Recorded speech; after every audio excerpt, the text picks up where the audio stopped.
passion for the other. Those characteristics are also needed to sustain climate and democracy. So when our universities take steps that help students and community members learn or take action on climate change, things like supporting civil discourse, conducting research for the public good, or encouraging voting, we are also helping to sustain democracy itself. So I look forward to hearing from our other panelists today and seeing if there are more ways we can align our efforts. So thank you, Barbara. And now we will turn to President Robbins. President Snyder and Chancellor DeStefano, thank you for inviting me here this evening, and all of you who've chosen to come in person, and all of you who are joining us virtually. I think it was a pretty easy time frame to have this meeting, since Phil knew that both Colorado and Arizona were not going to be in the Pac-12 championship game tonight. Last I saw, it was 0-0 for those of you following. So I'm going to just make a few opening remarks about some of the examples of things that we're doing in Arizona. And we are the future state in many ways because of our severe heat and lack of water. We all know that climate change is affecting the most vulnerable communities around the world directly and acutely. And this is really not a crisis of the future. It's one that's already occurring and is accelerating rapidly. There are many issues that affect humanity and wildlife and animals. Food production, water resources, as well as things like public health. We have a keen interest in, since we're a land-grant university, we have a keen interest in One Health, which is the convergence of human health, animal health, and crisis and climate science. So that's going to play into how we're able to feed the world's population in the coming years because of climate change. And research universities certainly can accelerate climate solutions that show respect for human rights and social justice. At the U of A, the Institute, Arizona Institute for Resilient Environments and Societies, we call AIR, is led by former CU professor Sharon Killeen. And I apologize to the chancellor before for stealing one of your superstars away down to Tucson. She leads a campus umbrella organization that promotes connection and knowledge creation across the entire university. Some examples of initiatives inside AIRS is the recently formed Indigenous Research Resilience Center. It's a position that the University of Arizona is a world leader in Indigenous resilience, research, education, and outreach, is directed by Carlotta Chief, who is Dene or Navajo. Food, water, energy with the tribes is the focus of this institute, and it is supporting co-designed solutions with and partnering with Indigenous communities. Nearly 30% of the Navajo Nation homes lack running water, and about 40% lack electricity. Solutions must be centered on human rights and must be accountable to understanding Indigenous societies, governance, and culture. An example of a project that Dr. Chief is leading is solar nanofiltration units to off-grid homes that transform non-potable water into potable water through low-cost and energy-saving strategies. The project also trains tribal members in the use and maintenance of these units and designs that are tailored to local needs, and obviously trains future leaders in this area. ARES also has committed $1 million over the next 2 years to support 200 paid student internships that are focused on enhancing the resilience of environments and societies.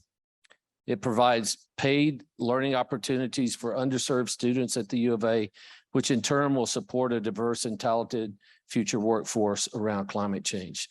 These 200 students work closely with organizations such as IDE, an international nonprofit dedicated to building resilience to climate shocks and stresses.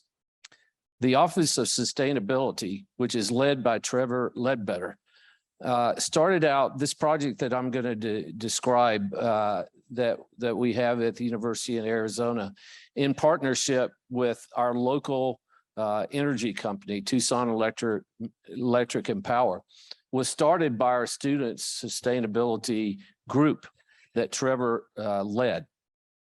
Trevor Ledbetter, he led that effort. And he's now a staff member at the U of A. So in 2019, the largest agreement between any university and local utility in North America was signed with TEP, eliminating all Scope 2 emissions from our campus. That is, all of the energy that we buy from the grid is now being supplied either by wind energy or solar energy. The Oso Grande Wind Project in New Mexico supplies the wind energy, and the Wilmot Energy and Storage Center, a solar farm just south of Tucson, for the solar part. We've also made major investments in the Office of Sustainability over the past 4 years, increasing our annual investment by over $1 million, with plans to further these investments as we take on our first ever sustainability and climate action plan, which is a roadmap to aspire to achieve carbon neutrality across our entire built environment portfolio by 2040 or sooner. So those are just some of the examples that we're doing at the U of A. That's exciting. Thank you, Thank you. Bobby. All right, let's go virtually to Minneapolis and hear from President Gabel.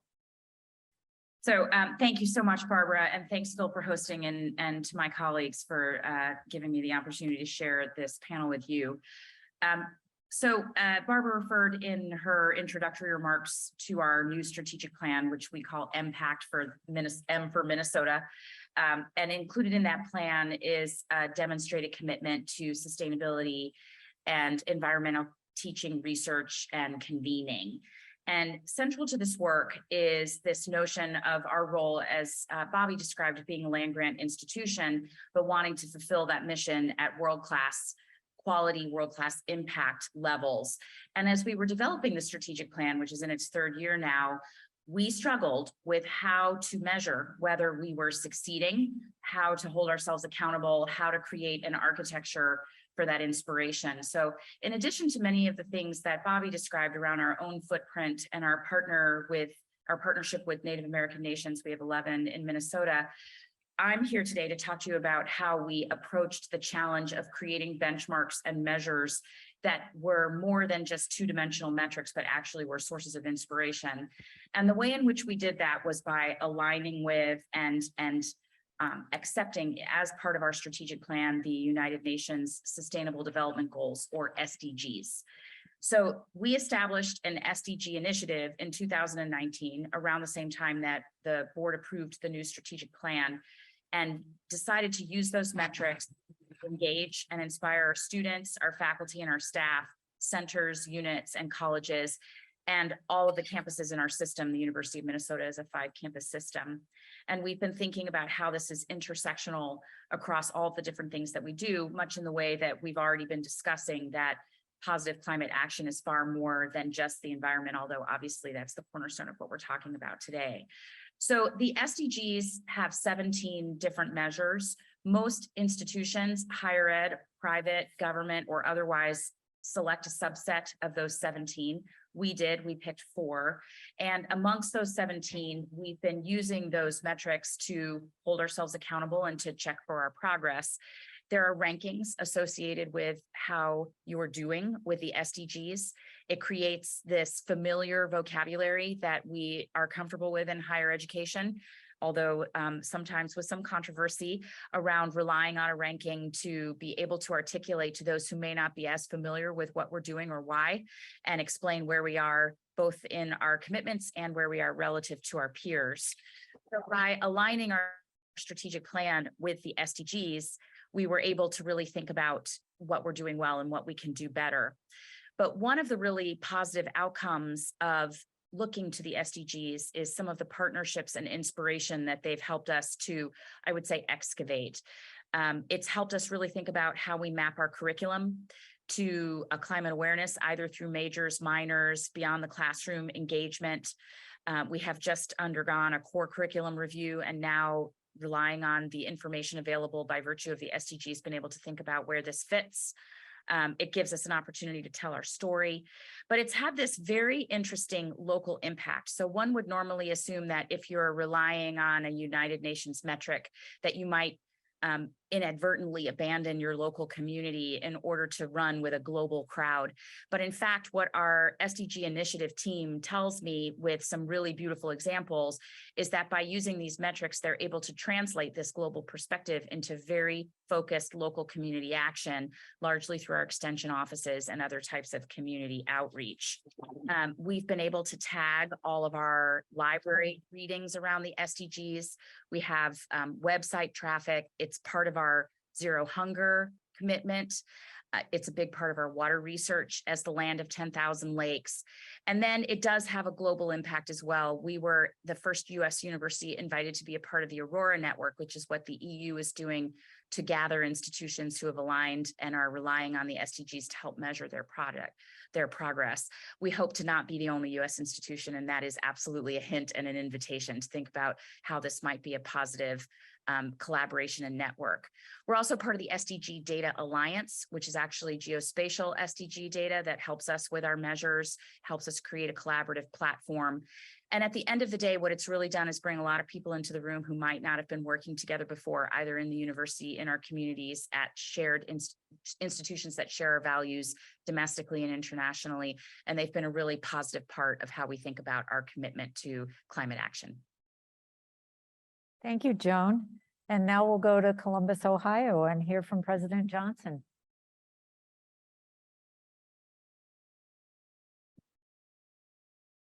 President Thank Johnson. you. You'd think we would all be able to find them. Well, first of all, I'd like to thank my dear friends, Chancellor Phil DeStefano and AAU President Barbara Snyder for hosting this important panel, along with, of course, Tim Carter. And I appreciate everyone for participating and listening in on the summit.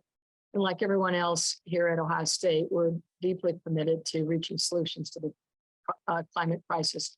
And we understand that climate change threatens a wide range of human rights, including access to water, sanitation, food, housing, and development. And we know millions worldwide are already suffering from the effects of extreme weather exacerbated by climate change. When I was chancellor at SUNY, New York State's public university system, or one and two actually, and undersecretary of energy, we talked about carbon neutrality. And in fact, so, we're going back a decade till when I was undersecretary, and then 3 or 4 years at SUNY. It was okay to think about buying renewable energy credits. And what we recognize now is things are accelerated faster than we really planned. It wasn't as linear and certainly non-linear acceleration of the climate crisis. So we can't afford to do that at this point in the history of our planet. So we really are looking to strive, like everyone else, to be either net zero or actually negative carbon. So let me talk a little bit about what we're doing at Ohio State. Like many of the panelists, we're very proud of our efforts. We have an Institute for Sustainability that has 5 research initiatives associated with them. So we're looking at circular economy, we're looking at healthy land, water, and air systems, smart and resilient communities, sustainable energy, and sustainable resources. When I came to Ohio State as president, one of the things I wanted to do was look at the strategic technology energy plan that we devised when I was Undersecretary of Energy, of how to get to 83% reduction in greenhouse gas emissions by, at the time, 2050, compared to our 2005, say, baseline. We know that, as everyone said, that's too late. What we really need to do is develop a pretty aggressive plan to get there by 2040, 2035, or as soon as possible. So in 22, we announced that Ohio State would develop that more aggressive plan, and working with Boston Consulting Group, which is who I work with as Undersecretary to do the STEP plan. We spent this last summer coming up with our net zero carbon plan and costed it. And so it's scope 1 and scope 2 emissions, as well as selected scope 3 emissions. And I'm talking a little bit about that in a minute, because I think that's where we need to get our suppliers, get them to do a plan of how to reduce the carbon content of the goods and services they provide to the Ohio State University. So a little bit on results. We've already reduced our carbon emissions 30% since 2015 by improving energy efficiency through energy conservation measures in all of our buildings, greening our power supply, like we heard our colleagues doing as well, which is awesome. And other means, our Ohio State's carbon footprint has declined over the last few years from 115,051 metric tons of carbon dioxide equivalents in fiscal year 2015 to 428,392 metric tons last year. I'm sure everybody saw a dip during COVID. We did too, to about 419,000.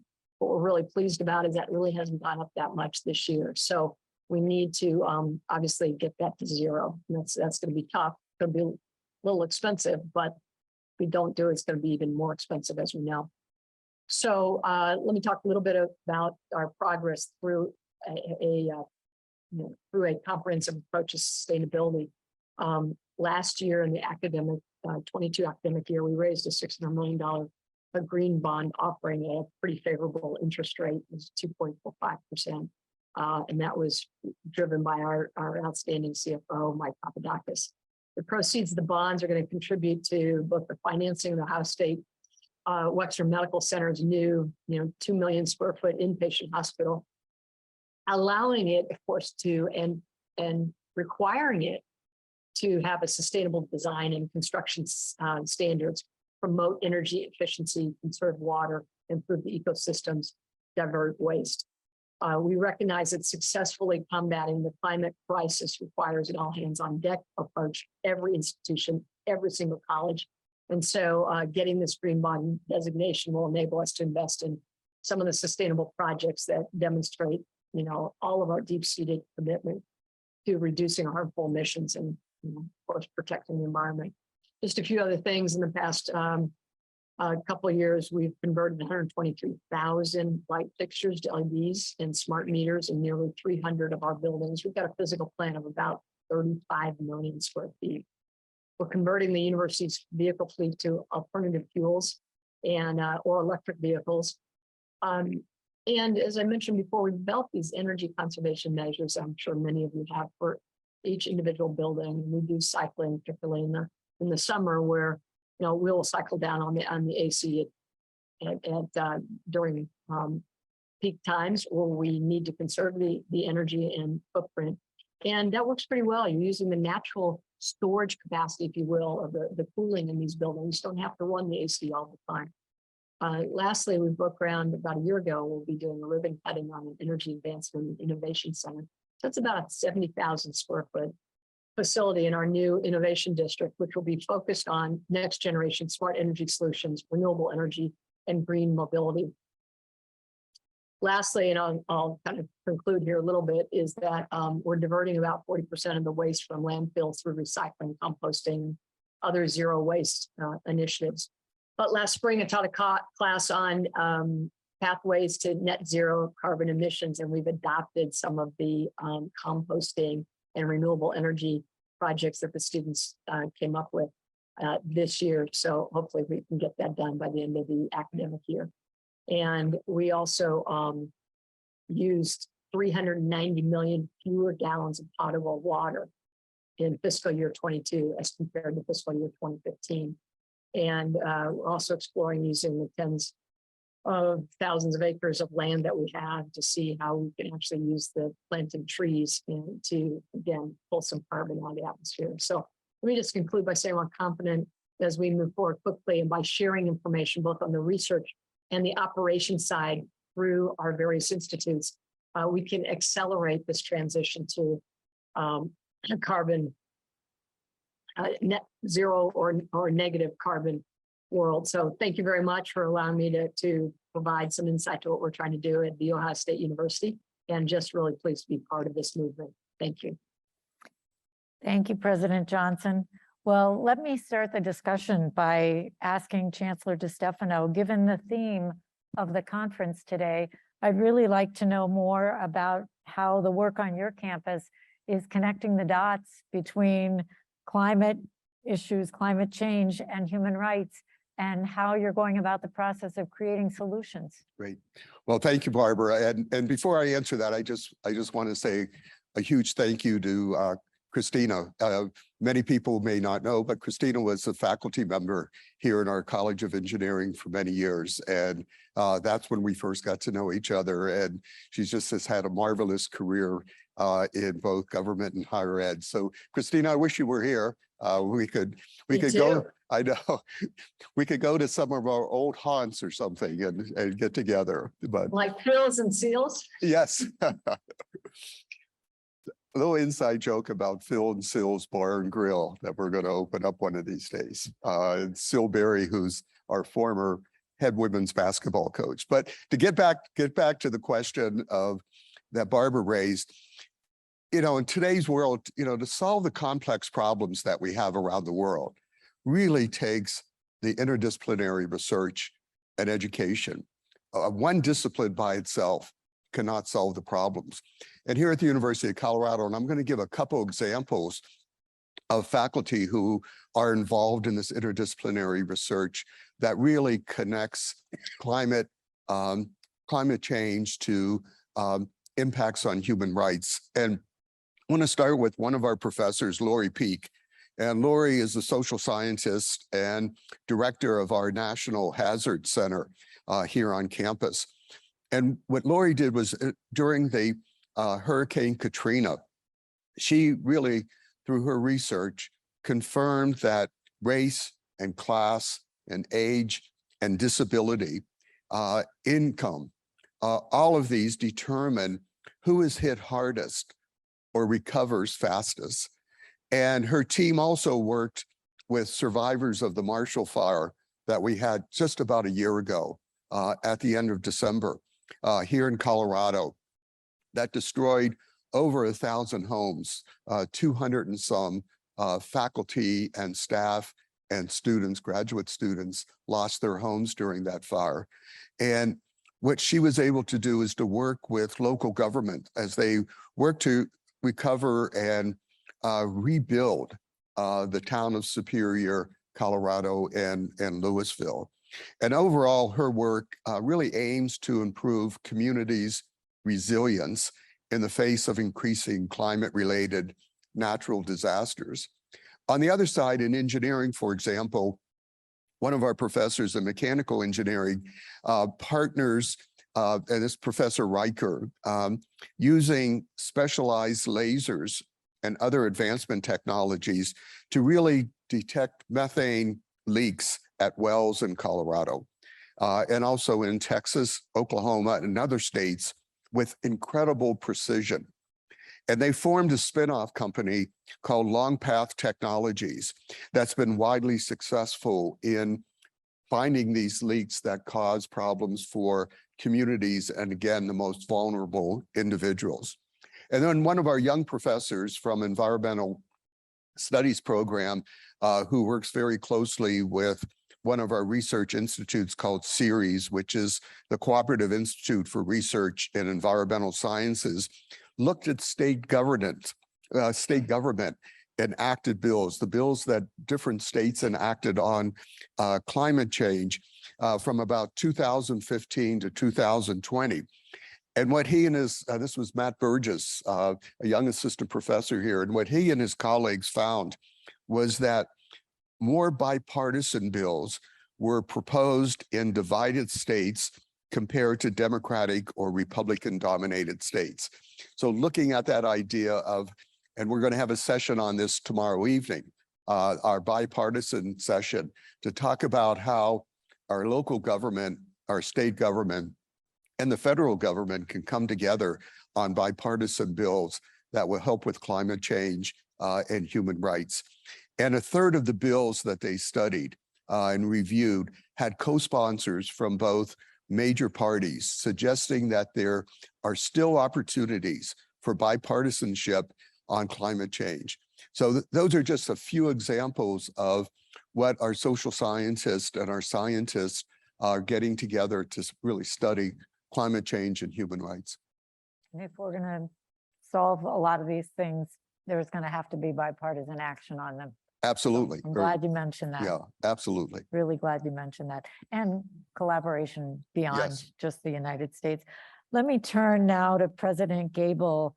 You mentioned the UN 17 Sustainable Development Goals. And I'd like to know which one or which ones you think the University of Minnesota, as well as other top research universities, can be most helpful in addressing.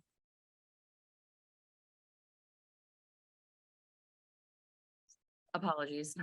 I must admit that I don't know all 17 off the top of my head.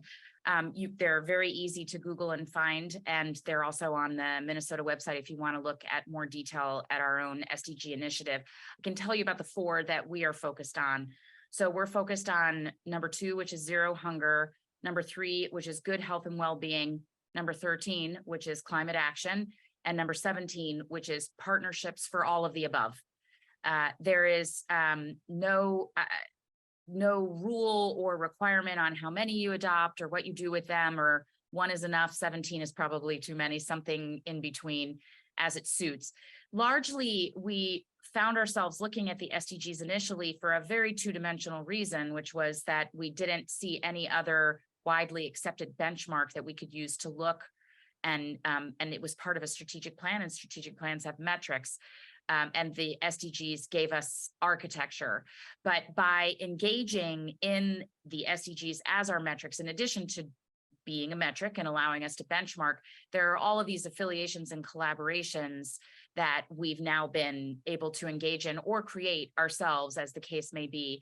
And those have all, to an initiative, led to something greater than the sum of its parts. So what I would encourage each institution to do is to look at its goals, its value statement, where its strengths lie. So for example, for us in Minnesota, to have things that allow us to very much focus on water as the land of 10,000 lakes, particularly fresh water, had a lot of meaning for us. SDGs gave us a lot of bandwidth and a wide lane in that space. But there is, the beauty of it is in the way they've been constructed, there's something for really every institution of every size, research universities, of course, but of every higher ed institution, there's good space there. Thank you, Joan. President Robbins, we just talked, Chancellor DeStefano and I, about the importance of bipartisanship, but this is so much bigger than the United States. This is a global challenge. So what role would you say international collaboration plays in your strategy at the University of Arizona? You know, just like Joan, I established a strategic plan across the university in the first year that I was there. And the 4th pillar of our strategic plan is actually global initiatives. We were fortunate in the last year to be selected for the first site of an international research collaboration by the French National Center for Scientific Research, commonly known as CNRS. Think of CNRS as the equivalent of our National Science Foundation. They have about a $7 billion budget to support research in France and around the world. And we're the first international research collaborative that they've selected. The reason they selected is, 1, because of our prowess in astronomy and planetary science. 2nd is around water, and the 3rd is around health sciences. So as we look at, as I alluded to in some of my opening comments about how in the world are we going to feed the world's population in the coming years, with our partnership with CNRS, we're looking at food, energy, water resilient projects, particularly agrivoltaics, which is the use of solar panels with growing of crops underneath the solar panels. It provides 2 things. I see some head nodding, so you know what I'm talking about probably better than I do. But I've actually seen this at our Biosphere 2 in action. And we have a big project with a micro campus that we have in Morocco to do this at scale. Vertical farming, obviously, hydroponics, aquaponics, and natural-based solutions for carbon capture and removal. We also have an exchange program between French universities, CNRS funds about 100 different research universities in France. And so there's a program where their graduate students, PhD students come to the University of Arizona, and we send 5 to 10 a year to various institutions in France. Because we think that there's a lot to learn from each of our programs, and certainly the arid environment in Arizona is a fertile training ground for these students. It's also important that we work hand in hand to develop solutions that are accessible, just like Joan was mentioning, think globally, act locally, and that these solutions are not limited to just the privileged populations, but are accessible to all, especially the underserved. And I just put a sort of a comment in. We learned a lot about underserved communities during COVID, that communities that did not have accessibility to oftentimes running water or electricity or healthcare, suffered more severely from COVID. Prime example are our Native nations in the Navajo Nation in particular. This is not something that should be surprising to any of us. We've seen this for decades and decades in healthcare. You can look at one's zip code and you can determine healthcare outcomes, particularly around cancer, cardiovascular disease, and environmental factors that contribute even to neurological diseases. So these solutions, working with CNRS, is going to be a major thrust of this partnership, and especially in Central America and Africa, Sub-Saharan Africa, because CNRS is truly a global network, and we'll be working together with them there. And then finally, keeping again with our land grant mission in desert agriculture, it drives growing international engagements through partnerships with USAID to help deliver knowledge and scholarship to regions of the globe with increasing climate impacts on food production, primarily and largely in Africa. Thanks, Bobby. I know you're not the only place facing the challenges of excessive heat and lack of water at the same time. So it's great to hear about the global things that you're doing. President Johnson, you conveyed a real sense of urgency, and you talked about the ways that we used to talk about this 10 or a dozen years ago, and that just doesn't work anymore. And so I want to ask you how you think about tackling a challenge that requires so much urgency, that is really making such a difference in a not good way as climate changes. It really requires creative solutions. And at Ohio State, one of the solutions you created was a unique partnership with the private sector. Can you talk a little bit about that and how that's going? Sure. Thank you very much, Barbara. So in 2017, Ohio State actually sold their energy system to NG Axiom, and it was a lease back. So they purchased it up front and then released back the power through a thing called Ohio State Energy Partners. So we created this partnership with NG, and it's worked pretty well because it was about $1 billion purchase, actually 1.165 billion, that we were able to then invest in the university's endowment and then use the proceeds for that, which spins off about $50 million a year, in order to set up, for example, the Sustainability Institute, create about 900 courses, and then fund it to the tune of about $4 million a year to do work like Tom Dara is doing in green hydrogen. We're funding work by Ellen Mosley Thompson, Lonnie Thompson, in the polar, the Byrd Polar Center for Climate Research. So it was a really interesting way of freeing up, in a central investment, but then you can get the money up front when we need it, because there's an urgency now to make these investments, and then over time make the kind of changes like the energy conservation measures. And that contributed greatly to reducing our carbon footprint by about 1/3. as I mentioned earlier. But I think what's interesting about it too is, so that was one partnership that I think worked well. And NG is working, I believe that Iowa is doing the same thing, monetizing their energy assets. I think a second thing, and this is something that I just encourage everybody to think about and work, see if it can work. When I left the Department of Energy, I formed a company called Enduring Hydro, which then became Cube Hydro Partners. And we're looking at how to preserve hydropower plants that had been developed in local communities to power textiles and furniture making and aluminum smelting.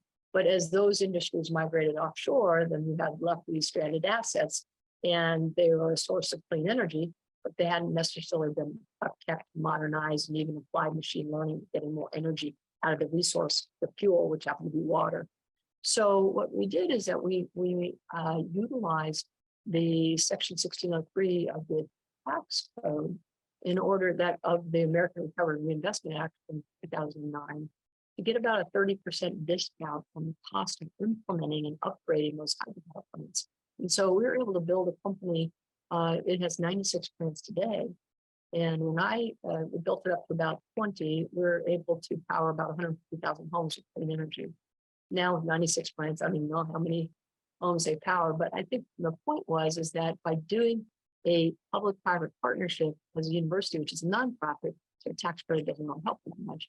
You can do with a for-profit company, you can take advantage of either tax credits or cash back grants, which the 1603 program was, and then give a discounted amount of cost of renewable energy to the particular university. So I think that that's a possibility with the IRA that was passed. And so we're going to be looking at, are there ways that we can partner with private sector, then utilize the benefits of the IRA Act that was passed this last summer, and then get a cheaper electricity that's also renewable. So I think those are two separate things: either monetize the asset, not whether, but you want to monetize the asset, or use existing federal legislation to reduce the cost in green. So just a couple of thoughts. Thank you.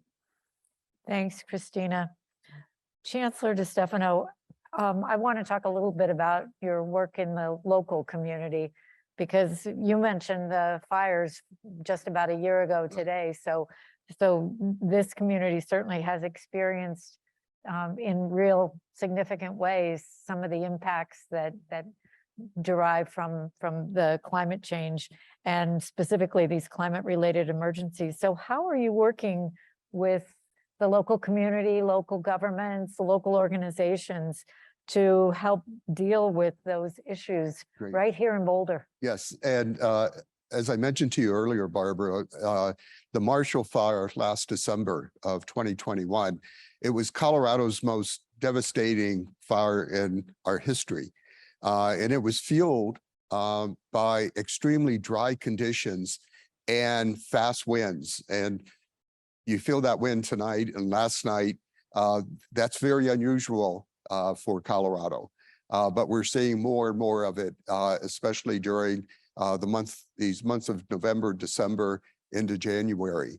And more than a dozen CU Boulder research projects have occurred in the months since investigating everything from the impact on air and water quality to the fire speeds that drove it, and how changes in infrastructure and insurance could limit damage from future fires like it. And in many of those cases, our researchers were also personally affected by the fires. So we lost over 1,000 homes, and 250 or more were homes from our faculty, our staff, and our graduate students. So that's been a key area. With the city of Boulder and our vice chancellors here for infrastructure and sustainability, that unit is really engaging with the city of Boulder, VIA Mobility Service, Xcel Energy, our school district, Boulder Valley School Districts, to build a sustainable transportation economy in the Boulder region, including a proposal for shared electric fleet charging, repair, maintenance, and workforce training facility. So it's a very nice collaboration with the city, the school district, the county, and the university. And then finally, in 2013, we had a major flood that caused devastation across the area here in Boulder.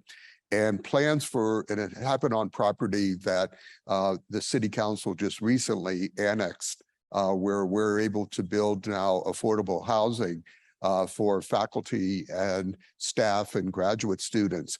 But the real key to getting the annexation of this property and working closely with city council was to make sure that we would have the proper flood mitigation so that that flood of 2013 doesn't come about again. So it's been a really remarkable collaboration with our city, county, school district, and I'm very proud of that. It's going to take everybody to solve some of these Exactly. issues, all working together. President Robbins, as a land-grant university, the University of Arizona has a role in the state of Arizona's agricultural industry. So how is that changing as a result of global climate change?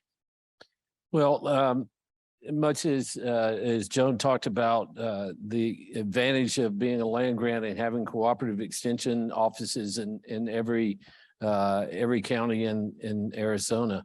And Arizona is a lot bigger than people think. I mean, it's a vast land and there are a lot of rural communities.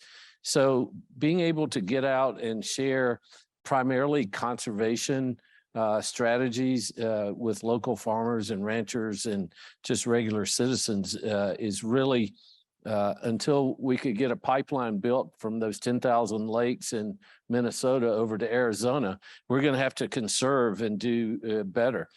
Yuma, Arizona is the winter lettuce capital of the world or the United States, and supplies a lot of fruits and certainly lettuce to most of North America. They flood their fields with gallons and gallons of water to produce one head of lettuce. So working with our experimental station in Yuma to help them come up with different strategies to produce fruits and vegetables with less water is going to be absolutely necessary, as I keep coming back to feeding the world's population over the coming decades. I've just commissioned a study for the future of food production in drying climates in Arizona, so that we can hope to learn and then promulgate our learnings from what we study with our water center. The West Water Center has been in existence now for 60 years and has helped us to come up with not only strategies for water conservation, but policies.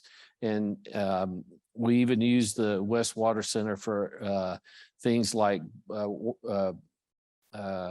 wastewater-based epidemiology during COVID. We were one of the first to look into effluent from buildings and to see if we could detect COVID. And it was Dr. Ian Pepper, Dr. Pepper, so misunderstood. I want to be his agent to do a commercial about his wastewater-based epidemiology.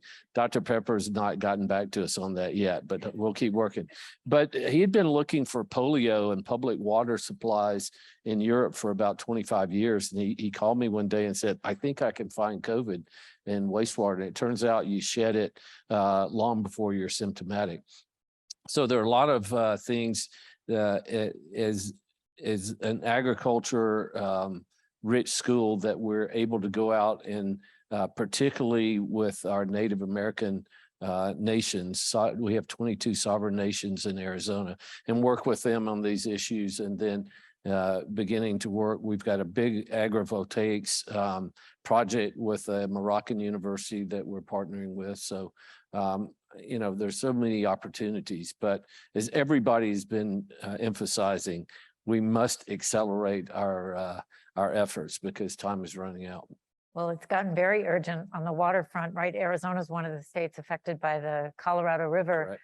challenges and getting less water now for irrigation as a result. So solutions can't wait. No. They have to be right now. And so that sense of urgency that all of you have conveyed is real. Well, Maybe we. we'll learn from the French and maybe shower a little less than we have in the past. Oh, let's not talk about that right now. But I do remember when I moved to California in 1989, there was a huge drought and we were putting bricks in the in the toilets. Now the toilets are more water efficient, but showering less or putting timers so that you don't use as much water. There are a lot of things that we can do that we've gotten somewhat complacent about, and there's opportunity there. Yeah, and truly the technology has improved, but not quickly enough. That's right. And we have to ramp things up, which is what we're all trying to do. So we are out of time, but I want to say thank you to everyone who was here in person. I want to say a special thank you to all of our panelists. Joan, thank you for joining us virtually. Christina, thank you for joining us virtually. We all wish you were here with us in person. Bobby, thank you for making the trip to be here. And Phil, thank you so much for hosting all of us for this really important summit. We are glad to be talking about this. America's leading research universities will continue to work on the front lines of these issues, both globally and also in our local communities, as we always have. And I think you got a good sense of the urgency with which all of our member universities are taking these challenges, and you can expect to hear more from us in the coming days, weeks, months, and years. So thank you all for being a part of it. Thank you. Good night. Thank you, Barbara. Thank you.